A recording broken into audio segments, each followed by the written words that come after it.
Welcome back, Stas23 here, back again with some knife therapy. And before I get started, if you like this video, please drop a thumbs up on it. It helps out the channel a whole bunch. If not, thumbs down works as well. And if you like knife content and you're not already, smash that subscribe button. Alrighty, today I have a brand new Kershaw for you, the Kershaw Strata. Comes in at $63, and this is a pretty interesting one, especially if you like big blades. This is a design inspired by the Spanish Navaja design knife, and you know, y'all probably already know I love clip points, so this one just kind of spoke to me. Just so you can get an idea of how large this knife actually is, and it has a bigger brother, an XL, but this one is total length of 9.9 inches, a blade length of 4.5 inches, a grip area of 4 3/4 inches, but its thinness in the scales is 0.41, so very, very slender in the scales. You have a close width from here to here of 1.31 inches, and you have a very thin, slender blade stock of 0.10 inches or 2.66 millimeters. That's like a Benchmade bug out in that range or so. The thinness behind the edge on that thin blade stock ranges about 20 thousandths behind the edge at 19 degrees per side. This is wearing my edge. But before I give y'all my final thoughts on this, let's break off into the cutting footage and y'all let me know what y'all think. We'll be right back. We're going to check the sharpness. It's wearing my edge. Put a quick edge on it, but sharp nonetheless. Alrighty.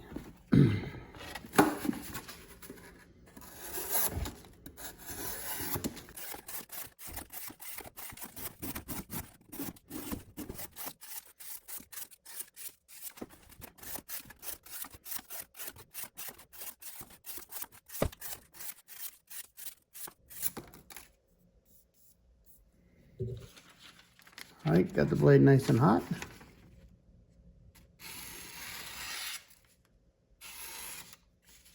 That was me, I think.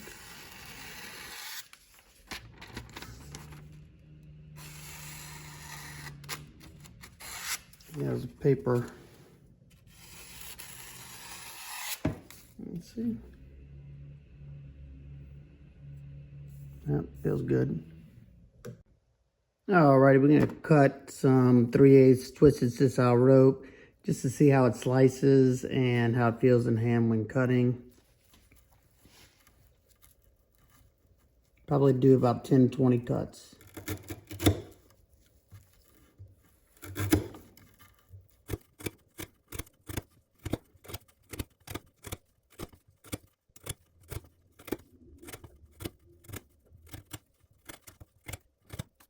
Alrighty, so I made about 25 cuts, that front portion,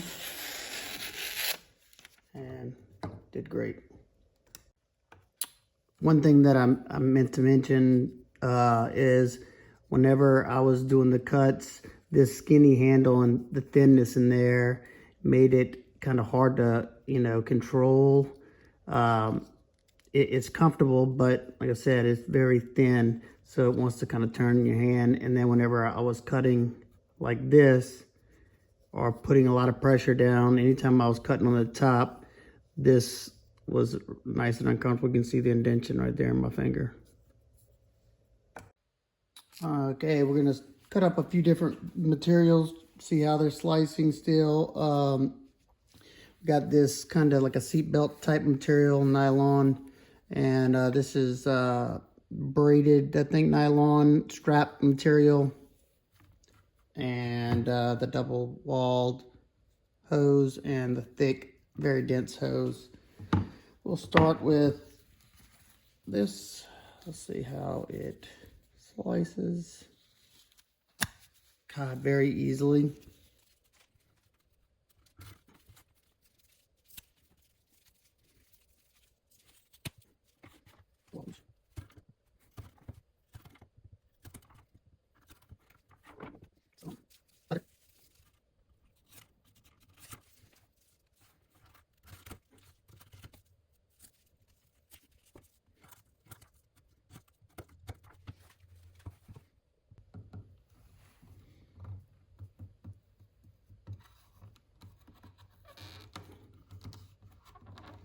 sliced easier than any other knife I've done so far. Sharpness after all that cutting.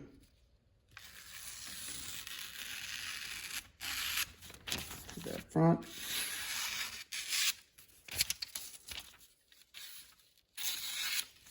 Happy with that. Okay, now we're gonna do some wood shaving on this little piece of 2x4 just to test the ergos. I'm no woodsman.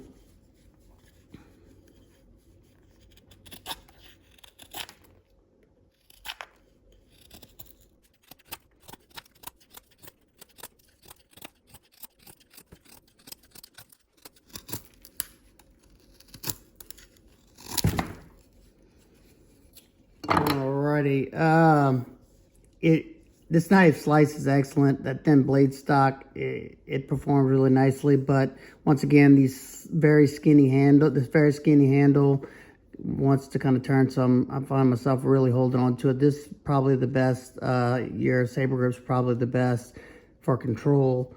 Also bearing down on it. I was feeling that tip of that pocket clip a little bit, not terribly bad. But I haven't noticed any of that in regular cutting, just those pressure cuts. We're gonna do some cut through some different size zip ties. Even though this is not the right tool for the job, we're gonna do it anyway because I know people like to see it. Got a very thick one right here. I think it's 150 pounds, somewhere in that area. These two are both, I think, 35 pounds. I got so many different ones mixed up. But first one, we'll just do a push cut or try. Oh, that was very easy. And let's see, let me turn it around this way. Got that rubber so it doesn't slide. And we'll pop that one. And the final one, we'll try to do a push cut on this one. Wow. Usually it's super hard to pop that one. Very, very shocking. Let's see. I doubt that did anything to the edge. We'll see if there's any. Let's see.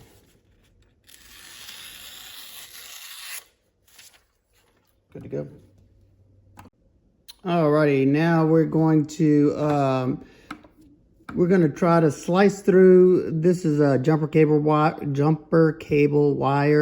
copper wire in there. We're just gonna try to slice through this, and we're gonna try to chop through this house cable or whatever. I don't know. All right, let's get started with this one. Just gonna do a regular slice. Wow. Very easy, very nice. And we'll check edge after we finish. Let's see, I don't wanna.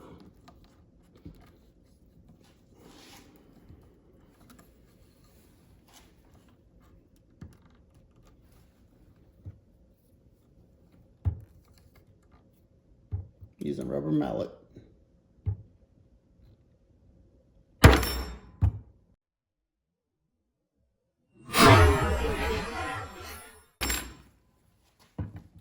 I'd say she's a good slicer.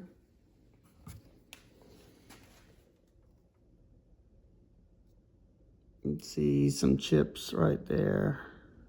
Not bad. Right there.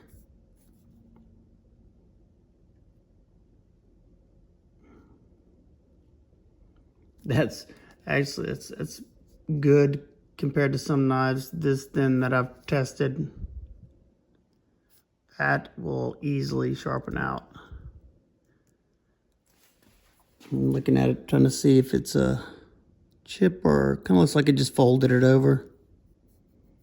And where I cut that copper wire at, right here, you can see just scratched the polish, and that's about it. Let's see if I can feel that. Let's see.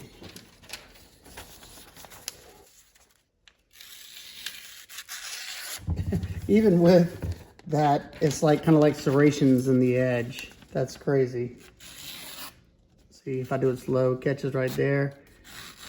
But in the front area where I cut that copper wire the first time instead of chopping, no problems. Well, I hope y'all enjoyed that. I know I enjoyed doing it. But now let's take a close look at it. I think this knife did exceptional. It sliced very, very well. And with this huge 4.5 D2 blade with bead blasted, it's like a dark bead blast finish on it. You got that nice swedge up here, give it some added style. You have a very fine point for piercing. Kershaw logo here, and the model number, blade steel, and that logo's, because it's an original design, made in China down here. You do have a fine row of jimping that definitely does grab the hand when you need it to, but it's not uncomfortable when you don't. You also have a slight ramp up here on the blade. It definitely did help me push down when I was trying to put in, pressure into those cuts, chopping stuff. The knife is riding on their KVT ball bearing system, which is always a smooth action. Detent is dialed in perfect. You don't have any detent lash, which you'd think with such a big blade. But being that you have that big blade, that momentum comes out and it fires out nicely. You do have jimping on a well-executed flipper tab. It is canted back, so it's pretty comfortable. After a long period of flipping, that jimping can start to be a little bit aggravating because it can be a little sharp, but not bad. Sorry about that. You have a black G10 with a pill ply on this top layer right here that has pretty good traction. And then you have all kinds of milling that is pretty smooth to the touch. You have beveling going all the way around. You don't have any sharp edges on the knife that you don't want. You have a copper anodized aluminum plate that covers the pivot. The pivot is captured. I have taken this apart. That plate is glued into place. You have black T6 hardware on the body screws with copper anodized standoffs right there, flow through construction so you can blow it out easily. On this side, you have a bead blasted titanium frame lock, stainless frame lock with a bead blast finish. You have that same copper anodized aluminum plate on this side that acts as an over travel. And you have a T8 pivot that is also black on this side. You have a loop over deep carry pocket clip that is tip up, right hand carry only. And it goes all the way to the end. And we'll see what it looks like in the pocket. Now, believe it or not, when I was carrying this, it does fit in the pocket. It doesn't bottom out. But we'll talk more about the pocket clip toward the end. It does take up a lot of real estate, especially the way it sits. It kind of cants it to the right a little bit. So this is probably all that's going to fit, but it disappears completely in the pocket. Nobody even know you have a ginormous knife in your pocket. They would just think you're happy to see them. You have absolutely perfect blade centering. Access to the lock bar, very comfortable. It sits a little proud in the show side because you have a cutout choil right here and you have a little chamfer going on right there, so it's nice and comfortable to disengage that lock. Ergos, I talked about it during the cutting a little bit. Ergos were good. As good as you can get with such thin scales. It's nice. This helps with the thinness in all these proportions, helps with the carrying. So you don't have a big, thick, bulky knife. But when you have a thin scale like this, if you're doing a lot of a long period of cutting, or you're trying to put a lot of pressure behind that cut, those thin scales will definitely let you feel it. And I did have some times where I felt like it was gonna kind of twist in my hand. So doing the saber grip right here where I was pushing down and pushing this to the back of my palm, kind of kept it sturdy in the hand. But overall, this thing was a slicing machine. The damage was very minimum from that cable cut. You can see it's basically just folded over right there in that apex. Because I mean, if you're looking at it up close, it's not that bad. You can still cut, and if you're doing a fast cut, it'll go straight through that, act kind of like serrations. This up here where I sliced through the copper wire, just doing regular slice cuts, it did kind of blunt. Yeah, you can see it blunted just the apex, but it still cuts fine. You can't even feel it with the fingernail, but you can see it with light. So just the very top of that apex. I think the knife did excellent. Let's get some size comparisons, and then I will give you my nitpicks and complaints. It was hard to find knives in this size range, but this one, the Spyderco Police 4, is about the same exact size and length. And then you have the Jumbo Cold Steel 4 Max Scout. That is also about the same size. The 4 Max Scout, I think, is a little bit longer and a lot big, chunkier. Got two more.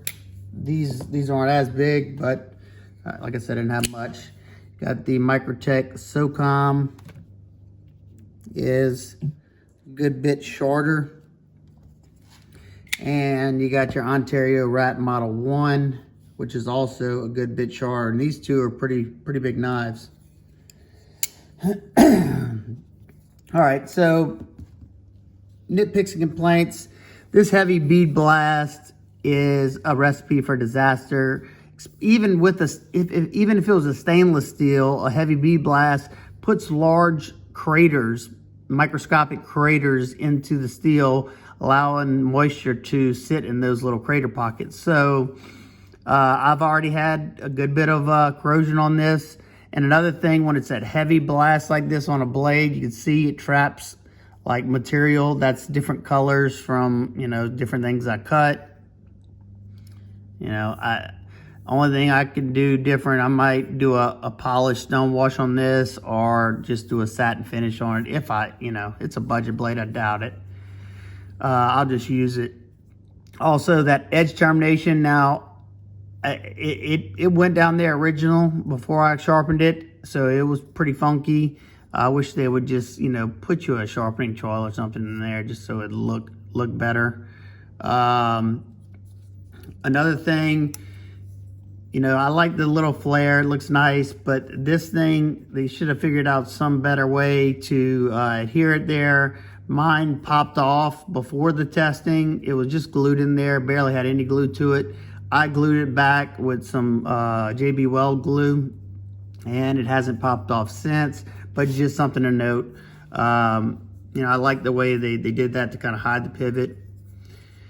Also, this bead blast, like you can see right there, rust spots here, and it hasn't got much sweat on it or anything, so I don't know.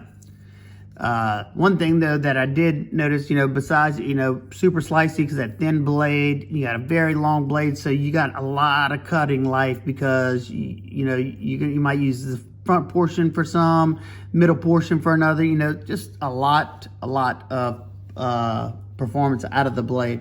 And this is probably what shocked me the most, is you have such a big old knife, and we'll do grams first. 104 grams and 3.6 ounces, people, and it's got a 4.5. It's almost an ounce, less than an ounce an inch of like more than that. So it got a 4.5 inch blade. So there you go. That's the Kershaw Strata. Might have to check out that XL, and I might even do a chop mod to this. I'd recommend it. I think it's a good knife. if none of those other things were deal breakers to you. So if you have any questions, comments, concerns, please leave them down below. I hope everybody's having an absolute wonderful day. I will see y'all on the next one. Peace.